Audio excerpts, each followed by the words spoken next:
अभी एक भजन होगा और भजन के साथ साथ सभी भाई बहन अपने अपने इष्ट का ध्यान करेंगे। ध्यान कैसे करें?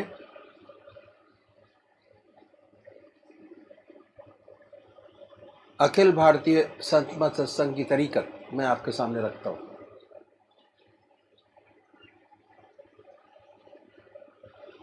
सबसे पहले निश्चित कीजिए कि परमात्मा की कौन सी मूर्त, कौन सी सूरत, कौन सी शक्ल आपको सबसे ज़्यादा प्यारी लगती है। मूर्ति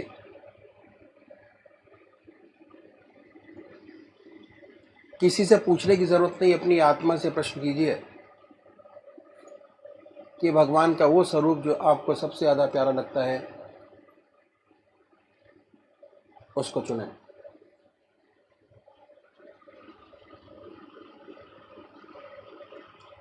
उसके बाद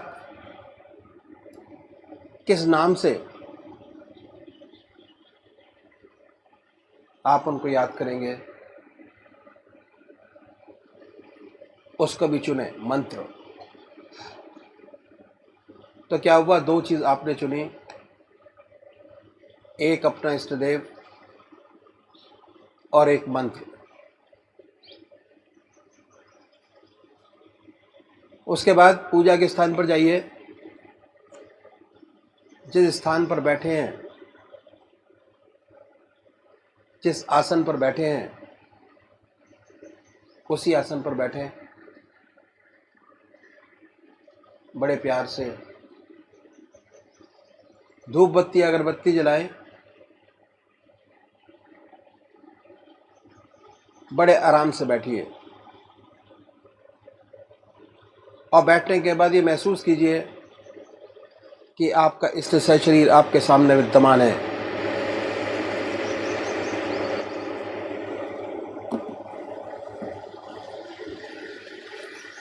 सशरीर भावना से अपने इष्ट को अपने सामने बनाए। बड़ी बड़ी आंखें हैं, गोल चेहरा है, जटाएं हैं, सर्पों की माला है। ख्याल से बाय थॉट उसमें इतने लीन हो जाए कि जब तक आप ध्यान करते हैं तब तक और कोई विचार और ख्याल ना आए, पर आएगा। उन विचारों को हटाएं, फिर अपने इष्ट देव की मूर्त अपने सामने बनाएं, फिर हटाइए, अपने इष्ट देव की मूर्त अपने सामने बनाएं। जो मंत्र आपका है उसको उच्चारित होते सुनिए कि हमारे हृदय से हमारे इष्ट का नाम निकल रहा है और हम सुन रहे हैं। और जब तक ऐसा ना हो, बड़े प्यार से अपने इष्ट का नाम विद फुल फोर्स जिह्वा से ले सकते हैं। इतना फोर्स उस नाम में होना चाहिए कि ना कोई दूसरा विचार रहे, ना ख्याल। उसमें तल्लीन हो जाए, उसी की याद हो, उसी का ख्याल हो।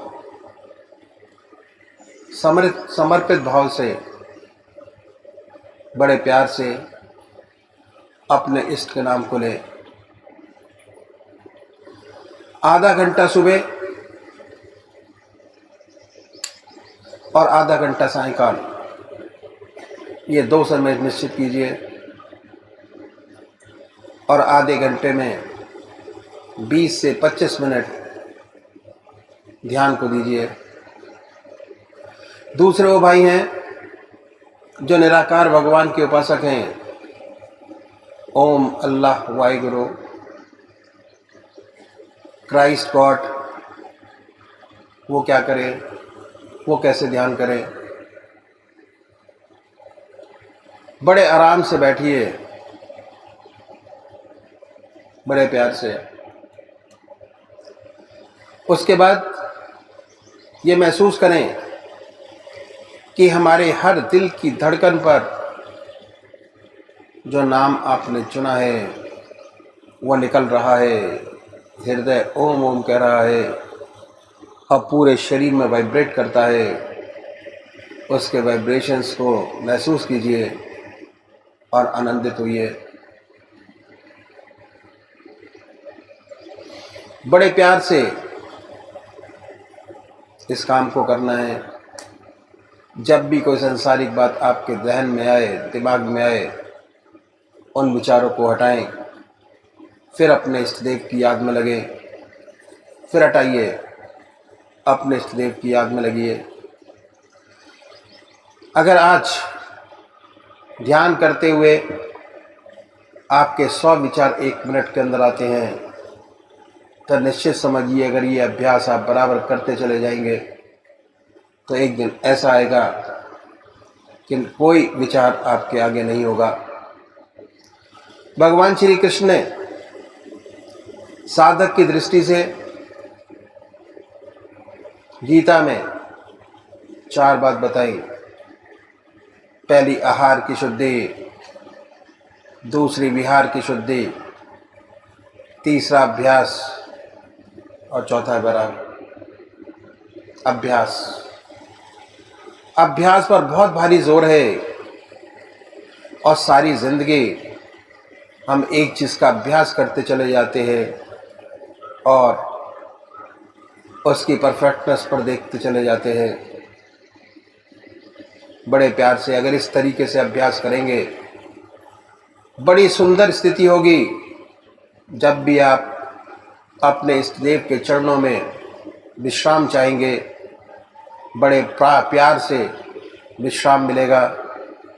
ना कोई दूसरा विचार रहेगा, ना ख्याल, और हमारी आत्मा हमारे मन को देखती रहती है। वो बताती है कि हम क्या सोच रहे हैं। जब विचार हट जाए अपने इष्ट देव के चरणों में, फिर दोबारा उस चीज़ को पकड़े, अपने इष्ट देव को दोबारा अपने इष्ट देव में ध्यान लगाइए। तो अभी एक भजन होगा और भजन के साथ साथ सभी भाई बहन अपने अपने इष्ट का ध्यान करेंगे। ये किसने निगाहों से सागर पिला कर, ये किसने निगाहों से सागर पिला कर, खुदी पर मेरी बेखुदी बन के छाए, खबरदार है दिल मुकामे अदब है, खबरदार है दिल मुकामे अदब है। कहीं वादनोशी पे धब्बा न आए, ये किसने निगाहों से सागर पिला कर, ये किसने। कई बार डूबे, कई बार उभरे, कई बार डूबे, कई बार उभरे, कई बार साहिल से टकरा के आए। तलाशो तलब में वो लज्जत मिली है, तलाशो तलब में वो लज्जत मिली है। दुआ कर रहा हूँ कि मंजिल न आए, तलाशो तलब में वो मंजिल वो लज्जत मिली है, तलाशो तलब में वो लज्जत मिली है। दुआ कर रहा हूँ कि मंजिल आए, ये किसने निगाहों से सागर पिला कर, ये किसने। कई बार साहिल से टकराई कश्ती, कई बार साहिल से टकराई कश्ती, कई बार तूफान में चक्कर लगाए। किसी के तखय्युल ने ऐसा डुबोया, किसी के तखय्युल ने ऐसा डुबोया। बहुत कोशिशें की उभरने न पाए, ये किसने निगाहों से सागर पिला कर, ये किसने। वो सजदे क्या जिसमें पाबंदियां हो, वो सजदे क्या जिसमें पाबंदियां हो, वो इबादत ही क्या जिसमें खुद गर्जियां हो।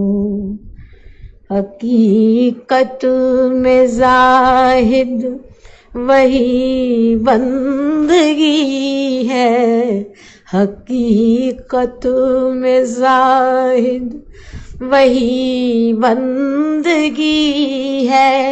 जहाँ सर झुके आस्तां झूम जाए, हकीकत में जाहिद वही बंदगी है। जहाँ सर झुके आस्तां झूम जाए, ये किसने निगाहों से सागर पिला कर, ये किसने।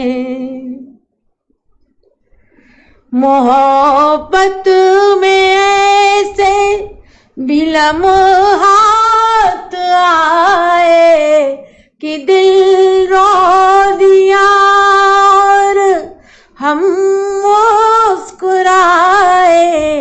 मोहब्बत में ऐसे भी लम्हात आए कि दिल रो दिया और हम मुस्कुराए। वही कामयाबे मोहब्बत रहेगा, वही कामयाबे मोहब्बत रहेगा।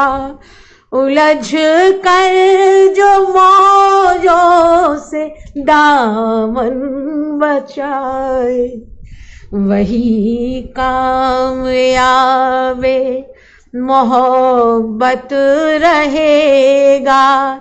उलझ कर जो मौजों से दामन बचाए, ये किसने निगाहों से सागर पिला कर, ये किसने। इधर बुत परस्ती उधर सजदारेजी, इधर बुत परस्ती उधर सजदारेजी। इधर ज़ौदे उकवा, उधर वादनोशी। मोहब्बत के गुलशन में कांटे बहुत हैं, मोहब्बत के गुलशन में कांटे बहुत हैं। कहाँ तक कोई अपना दामन बचाए, मोहब्बत के गुलशन में कांटे बहुत हैं। कहाँ तक कोई अपना दामन बचाए, ये किसने निगाहों से सागर पिलाकर, ये किसने निगाहों से सागर पिलाकर, खुदी पर मेरी बेखुदी बन के छाए। खबरदार है दिल, मुकामे अदब है, खबरदार है दिल, मुकामे अदब है। कहीं वादनोशी पे धब्बा न आए, ये किसने निगाहों से सागर पिलाकर, ये किसने निगाहों से सागर पिलाकर, ये किसने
और किससे मांगेंगे? जो कुछ मांगना उस परमात्मा से मांगिए, सबसे बड़ा दाता तो वही है। अपने मन के जो भाव है उस प्रभु के सामने रखिए और उसके बाद ये ख्याल कीजिए कि वो शरीर आपके सामने विद्यमान है। वो तो सर्वव्यापक है, हर जगह मौजूद है। ऐसी कौन सी जगह जहां वो नहीं। अगर इस भावना से बैठे कि वो सामने है तो कोई वजह नहीं कि आपका ध्यान ना लगे, जरूर ध्यान लगेगा। और जब बाहर बन जाए भावना तो उस पवित्र मूर्ति को हृदय में उतारिए, इतने प्यार से प्रेम से उतारिए कि वही वो रह जाए, न दूसरा ख्याल है न दूसरा विचार है। मेरा एम्फेसिस प्यार के ऊपर है, प्रेम। इतने प्यार और प्रेम के साथ उसे अपने हृदय में उतारिए, वही वो रह जाए, न दूसरा विचार है न दूसरा ख्याल है। और हमारी आत्मा हमारे मन को देखती रहती है और ये बताती रहती है कि हम क्या सोच रहे हैं। आत्मा बताती है कि मन लगाए नहीं लगाए, मन विचारों से खाली हुआ नहीं हुआ, ध्यान बनाए नहीं बनाए। और जब आपका ध्यान लग जाएगा ऐसा एक तक, आत्मा को बड़ी प्रसन्नता प्राप्त होगी, बड़ी खुशी हासिल होगी और प्रभु की सच्ची कृपाधार आपको मिलेगी, उसका सच्चा ब्लिस मिलेगा। मन प्रफुल्लित हो जाएगा, आत्मा प्रफुल्लित हो जाएगी। थोड़ी देर ये ध्यान बना रहेगा, उसके बाद आपको अपना होश नहीं होगा, सुषुप्ति में चले जाएंगे, महव हो जाएंगे, अपना पता भी नहीं होगा बैठे हैं, कहां बैठे हैं, क्या कर रहे हैं। फिर जब चेतन अवस्था में लौटेंगे तो वही ध्यान होगा और ध्यान के साथ साथ बड़ा सुंदर अनुभव होगा कि आपका हृदय और मस्तिष्क बड़े आनंद और शांति से भरा है। ऑब्जेक्टिव फीलिंग, प्रत्यक्ष अनुभव आपको होगा। तमाम लोड माइंड का गायब हो गया है और मन हल्का हो गया। काम करने के लिए एक बड़ी चुस्ती आपके शरीर में आ गई, एक विजन बड़ा पवित्र हो गया, बहुत सुंदर हो गया। ये अनुभव प्रैक्टिकल अनुभव उसके बाद होते हैं कि जब ऐसा चित्त लग जाता है। असली मकसद चित्त की एकाग्रता जब तक नहीं लगता पूजा नहीं बनती। सच्ची पूजा तभी बनती है और जिनको बनती है उसका आनंद वही जाने। अगर उनको वो आनंद ना मिले तो दिन भर खोए खोए रहते हैं। कोई चीज चली गई है, कोई असल चीज से हम दूर हो गए, ऐसा उनको जिंदगी में अनुभव होता है। एक खाना ना मिले तो कोई बात नहीं, और अगर ऐसी पूजा नहीं बनी तो दिन खिन्न रहता है। तो ये तरीका इन संतों ने बताया कि ऐसे हम अभ्यास करें, ऐसे हम पूजा करेंगे। इस आधा घंटे का ही हमें विशेष लाभ होगा। जो जो हमें चित्त की एकाग्रता मिलती जाएगी, हासिल होती चली जाएगी, वैसे वैसे हमारे अनुभव खुलते चले जाएंगे। और जब तक अनुभव नहीं होते ज्ञान पक्का नहीं होता। ज्ञान अनुभवों से पक्का होता है, पढ़ने से नहीं होता। किताबें पढ़ने से तो परिभाषाएं आती, ज्ञान नहीं आता। ज्ञान तो करने से आता है, ऐसी उपलब्धि से आता है। सच्चा ज्ञान बिना अनुभव के सच्चा ज्ञान नहीं होता। परिभाषाएं में ये तरीका इन संतों ने बताया उनके लिए कि जो साकार पुजारी। अब दूसरे भाई है निराकार पुजारी, वो क्या करे? वो मूर्ति नहीं मानते, स्वरूप भगवान का नहीं मानते। कोई बात नहीं। इनके लिए संतों ने बताया रास्ता कि भाई आप बेशक स्वरूप न मानते हो, अपने धुप कहते हैं palpitation of heart, heart beats, हृदय की धड़कन, उस हृदय की धड़कन में अपने प्रभु के नाम को सुने ख्याल से, ख्याल की जबान, not by tongue but by thought. ये ख्याल करें कि जब हमारा हृदय दुख दुख करता है तो उसमें से ओम की आवाज निकल रही है। हमारा हृदय ओम ओम कर रहा है, जबान नहीं कह रही। आसन वही है, बाकी सारी बातें वही है, कोई चेंज नहीं, सिर्फ मेथड में तब्दीली है। वो इसीलिए है कि हम यहां निराकार उपासकों की बात है। पहले शुरू में तो हृदय की धड़कन भी सुनाई नहीं देती, लेकिन जब आप अभ्यास करेंगे, सत्संग में आते जाते रहेंगे तो हृदय की धड़कन सुनाई देने लगी और उसमें से प्रभु का नाम होता हुआ भी सुनाई दे। जब तक सुनाई ना दे तब तक मानसिक जाप करते हैं। अगर ओम नाम है आपने पकड़ा, हृदय में सुनने की कोशिश कीजिए, मन से ओम ओम कहते भी जाइए। तो ध्यान हृदय पर भी लगाते हैं। बहुत जल्दी ये कोई ऐसा आएगा कि आप हृदय की आवाज को सुनेंगे, हृदय से ओम की आवाज निकलते हुए आपको स्पष्ट सुनाई देगी। अब कहने की आवश्यकता नहीं, अब उसे सुनने की आवश्यकता है। सुनेंगे, यहां भी वही हालत पैदा हो, हमारी आत्मा हमारे मन को देखती रहती। जब आप महव हो जाएंगे, तल्लीन हो जाएंगे उसके सुनने में, और दूसरा न कोई शब्द रहेगा न दूसरा ख्याल रहेगा, हमारी आत्मा को बड़ी प्रसन्नता हुई, बड़ी खुशी हासिल हुई। जब दिल लग गया, प्रभु की शक्ति याद हो रही, फिर हम सुषुप्ति में चले जाएंगे, अपना होश नहीं होगा, अपने आप से गायब होंगे, और फिर होश आएगा तो उस प्रभु की फिर याद होगी, फिर उसी शब्द को सुनते हो।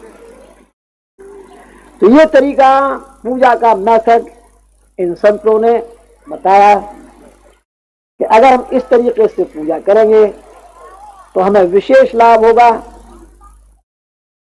और ये आधा घंटा ही हमें, आधा घंटा सुबह आधा घंटा सायंकाली हमारे लिए बहुत लाभकारी सिद्ध होगा अगर हम इस प्रकार पूजा करें।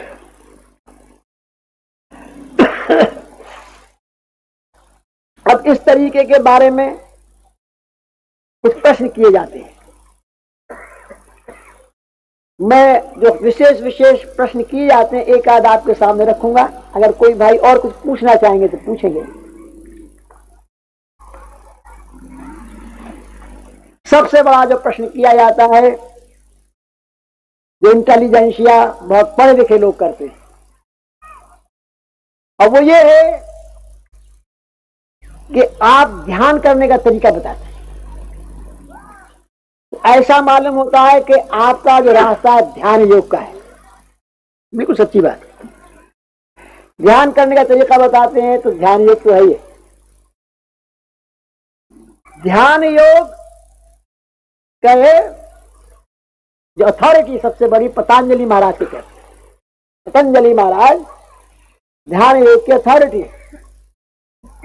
और पतंजलि महाराज ने जहां ध्यान करने का तरीका बताया तो उन्होंने ये बताया है, सिद्धासन से बैठे साधक, उसका कुशा का आसन हो, पृथ्वी से 5 उंगल ऊंचा हो, कुशा बिछी हो, पवित्र वस्त्र हो, मृगशाला हो, फिर बैठे, सिद्धासन से बैठे, नासिका के अग्रभाग को देखे, भाव के बीच में ध्यान लगाए। ये तरीका बताया पतंजलि महाराज। और गीता में भगवान कृष्ण ने भी ये तरीका बताया कि साधक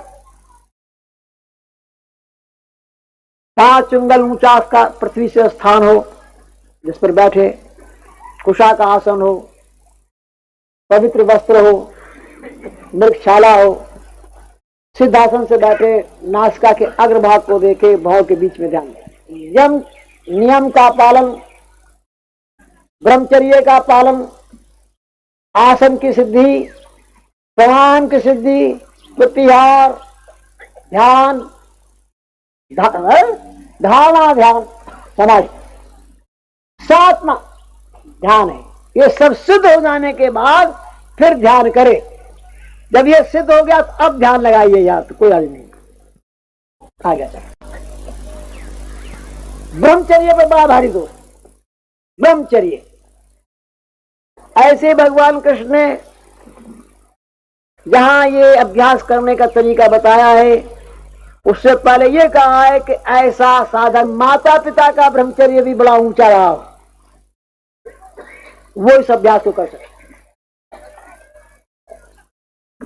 तो अब हम अगर पढ़ के, गीता पढ़ के, पतंजलि योग को पढ़ के अभ्यास करने लगे और उसकी जो प्री रिक्विजिट्स हैं उस पर ध्यान न दें, तो फायदे की जगह नुकसान हासिल होगा। फ्लेक्सिबिलिटी होगी कि आप उस स्ट्रेन को बर्दाश्त कर लें और आपकी प्राणवायु मस्तिष्क में बैठ जाएगी, जो उसका आशय। जब अभ्यास किया जाता है इसीलिए किया जाता है कि हमारी प्राणवायु हमारे मस्तिष्क में ऊपर के चक्रों में बैठती चली जाए और बैठ जाए। लेकिन अगर ब्रह्मचारी नहीं है तो क्या हुआ कि हमारी नर्व में वो फ्लेक्सिबिलिटी नहीं है, वो लोच नहीं है, तो नर्वस ब्रेकडाउन हो जाए। और अक्सर नर्वस ब्रेकडाउन के बहुत से केसेस ऐसे मिलते हैं कि जो किताबें पढ़ के या ऐसे ये अभ्यास करना पड़ा, किसी सुन के अभ्यास करना प्रारंभ, बिना गाइडेंस के अभ्यास करना प्रारंभ करते, क्योंकि हमारा रास्ता गृहस्थी का है, पूर्ण ब्रह्मचर्य का सवाल पैदा नहीं होता। इसलिए हमारे बुजुर्गों ने, हमारे सदगुरुओं ने कहा कि नहीं, हम हृदय से करेंगे, हृदय से अभ्यास करेंगे। अब हृदय में ध्यान कीजिए। जब आप हृदय की तरफ निगाह करेंगे तो आपकी निगाह नीची है, हृदय की तरफ, मस्तिष्क पर कोई स्ट्रेन नहीं, कोई दबाव नहीं। और ये खास तौर से बताया जाता है कि भाई ध्यान में कभी स्ट्रेन नहीं करना चाहिए। आनंदमय अवस्था बना के बैठिए, ये सोच के बैठिए कि प्रभु मैं तेरे चरणों में विश्राम चाहता हूं, शांति चाहता हूं, तेरे चरणों में मैं विश्राम चाहता हूं। मन से लड़ाई मत लड़िए, उसको प्यार से समझाइए, प्यार से समझा के उधर लगाइए। हृदय से तो निगाह नीची है, कोई खतरा नहीं किसी किसी, कोई नर्वस ब्रेकडाउन कभी नहीं होने वाला।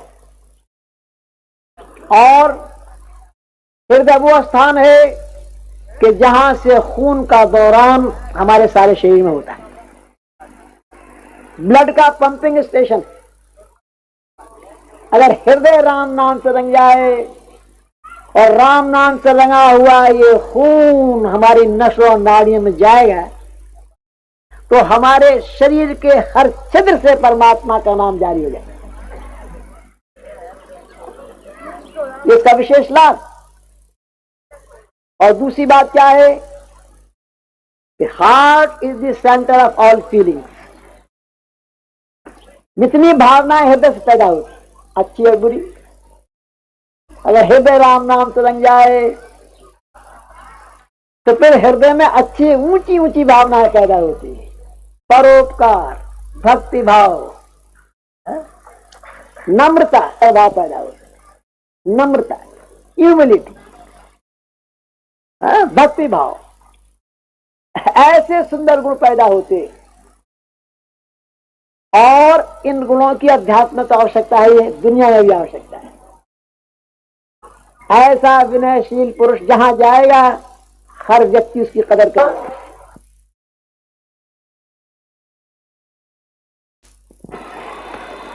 परमात्मा